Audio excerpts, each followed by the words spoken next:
কোথায় গেলেন? হ্যাঁ বৌমা বলো, কি হয়েছে? আমার না স্নান করার পর খুব খিদে পায়, তোমার খিদে পেয়েছে, আমাকে একটু খেতে দেন তো।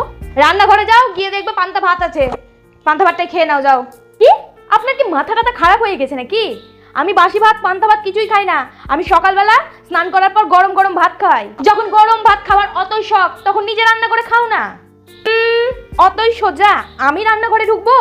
নিজের রান্না নিজেকেই করতে হবে, আমি পারবো না তোমার জন্য রান্না করতে। কোথা থেকে এসছে লাট সাহেবের বেটি, ওকে নাকি গরম ভাত করে দিতে হবে আমাকে এখন। আচ্ছা আচ্ছা ঠিক আছে, করতে হবে না, বাদ দেন। আমার বাবা যেই টাকাটা দিয়েছে সেখান থেকে আমাকে 1000 টাকা দেন, আমি আজকে খাবার অর্ডার করে খাবো বাইরে থেকে। দিচ্ছি, দাঁড়াও রান্না করে। শাশুড়ি মা বলো, চলেন আজকে একটু শপিং করে আসি। কিসের শপিং? বিয়েতে তো কত জিনিস পেয়েছো, ওগুলো আগে ব্যবহার করো। ওগুলো ভালো না, আত্মীয় স্বজনরা কি দামি দামি জিনিস দিবে?